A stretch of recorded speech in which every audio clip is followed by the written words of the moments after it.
আপনাদের সবাইকে স্বাগত জানাই বিশাখাপত্তনমে বা ভাইজ্যাগে।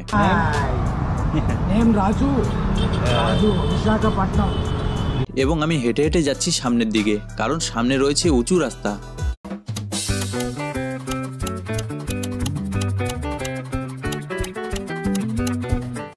নমস্কার বন্ধুরা, আপনাদের সবাইকে স্বাগত জানাই আমার এই চ্যানেলে। আশা করি আপনারা সবাই ভালোই আছেন। আজকে আমার ভারত ভ্রমণের 28তম দিন এবং আমি পশ্চিমবঙ্গ থেকে 28 দিনে অন্ধ্রপ্রদেশের ক্যাপিটালে পৌঁছে গেছি, মানে বিশাখাপত্তনমে পৌঁছে গেছি। এখান থেকে আমি প্রথমে যাব কন্যাকুমারীর দিকে এবং তারপর যাব লাদাখের দিকে। এখান থেকে ভাইজ্যাগ মাত্র 13 কিলোমিটার বাকি রয়েছে। কাল রাতে ছিলাম আমি এই হোটেলে, তো চলুন শুরু করি আজকের এই সফরটিকে। বাইরে বার হওয়ার পরই দেখলাম প্রচণ্ড রোদ উঠেছে, আর আমি 102 নম্বর রুমে ছিলাম। আজকে তো রোদে অবস্থা খারাপ হয়ে যাবে। আর বন্ধুরা, এই যে দেখুন, আমার সাইকেল সারা রাত বাইরেই ছিল এবং কোনো চুরি টুরির ভয় নেই এদিকে। এখন হোটেলের রিসেপশনে এসে দেখি কেউ নেই, তাই আমি চাবি দেওয়ার জন্য অপেক্ষা করতে থাকি। এবং দেখুন, একটি সুন্দর অ্যাকুরিয়াম। তো বন্ধুরা, আমি বেরিয়ে পড়েছি হোটেল থেকে এবং সামনে দেখুন দারুণ রোদ রয়েছে আজ। কিছুক্ষণ পর রাস্তার ধারে এই হোটেলে আমি ব্রেকফাস্ট করে নেই। তারপর দেখা হয় দাদার সঙ্গে, তিনি আমাকে শরবত খাওয়ান।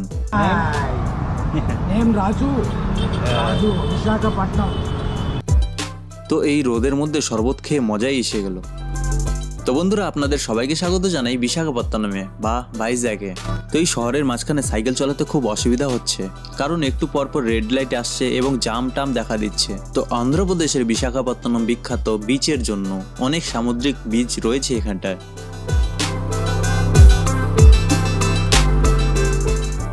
বন্ধুরা, এখন আমি রয়েছি বিশাখাপত্তনমের পোর্ট রোডে এবং সামনে থেকে ভয়ঙ্কর হাওয়া বইছে।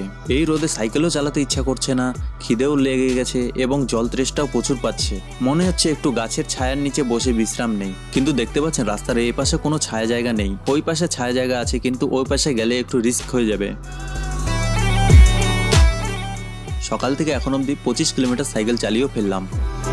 কিছুক্ষণ রেস্ট করার পরেও তবুও রোদ খুব চড়া রয়েছে। তো আমি এখন চলে এসেছি টোল অবধি এবং একটু পরেই পেয়ে যাব NH রোড। সামনে গিয়ে দেখি কোনো হোটেল টোটেল পাই নাকি, খিদেও প্রচুর পেয়েছে। তো কিছু দূর আসার পর খিদে এতটাই পেয়েছিল, তাই আমি রাস্তা থেকে কলা কিনে খাই। কলা খাওয়ার পরে ইনস্ট্যান্ট এনার্জি পাওয়া যায় এবং সাইকেল চালাতে গেলে প্রচুর এনার্জির দরকার হয়।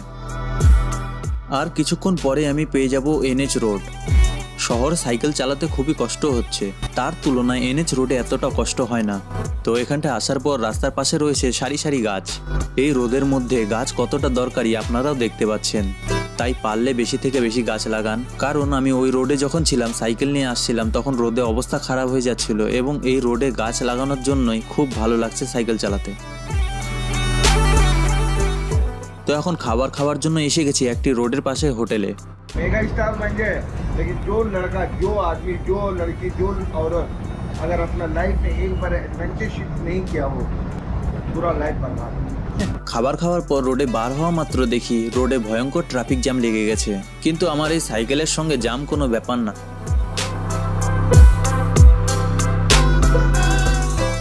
তো আমি এখন ভাইজ্যাগ সিটির থেকে বাইরে বের হয়ে আসলাম। সিটিতে একদম অবস্থা খারাপ হয়ে গেছিল আমার, এবং রাস্তায় লোকেদের সঙ্গে কথা বলতে বলতে কতটা কিলোমিটার চলে আসলাম বুঝতেও পারলাম না।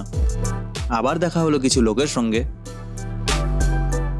তো সারা দিনের পর আমি আবার পেয়ে গেছি NH16 রোড আবার। তো এখন সময় হচ্ছে 5:30 এবং আমি হেঁটে হেঁটে যাচ্ছি সামনের দিকে, কারণ সামনে রয়েছে উঁচু রাস্তা। আজকের দিনটা অনেক লোকের সঙ্গে দেখা হলো এবং দিনটা ভালোই গেল, কিন্তু গুগল ম্যাপের জন্য বিশাখাপত্তনম সিটিতে অনেক গোলমাল হয়ে গেল। এর জন্য সারাদিন সাইকেল চালানোর পরও আমি বেশি কিলোমিটার এগোতে পারলাম না। তো অন্ধ্রপ্রদেশে আসলে আপনারা পাবেন টি পয়েন্ট জায়গায় জায়গায়, এবং টি পয়েন্টে চায়ের সঙ্গে পাবেন লস্যিও।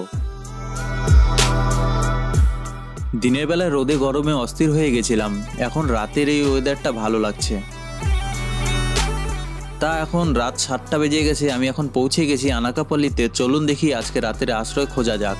তো অনেক খোঁজার পর শেষমেশ আমি একটা হোটেল পেয়ে গেছি এবং আজকে বাইরেই রয়েছে আমার সাইকেলটি। যদি বৃষ্টি হয় তাহলে শুধুমাত্র জুতোগুলো ভিজবে আর সবকিছুই প্লাস্টিক দিয়ে কভার করা আছে। তো বন্ধুরা দেখতে পাচ্ছেন এটা হচ্ছে আজকে আমার রুম, যার মধ্যে একটি ফ্যান রয়েছে। ফ্যানটি চলবে কিনা সেটা বলা যাচ্ছে না। তো আজকে রুমের রেন্ট নিল 250 টাকা। আজকের ভিডিওটিকে এখানেই শেষ করি। যদি ভিডিওটি আপনাদের ভালো লাগে তাহলে লাইক করুন, চ্যানেলে নতুন হলে সাবস্ক্রাইব করুন এবং শেয়ার করুন আপনার পরিবার ও বন্ধুদের সঙ্গে। দেখা হচ্ছে আবার ভারত ভ্রমণের আরেকটি নতুন ভিডিওর সঙ্গে।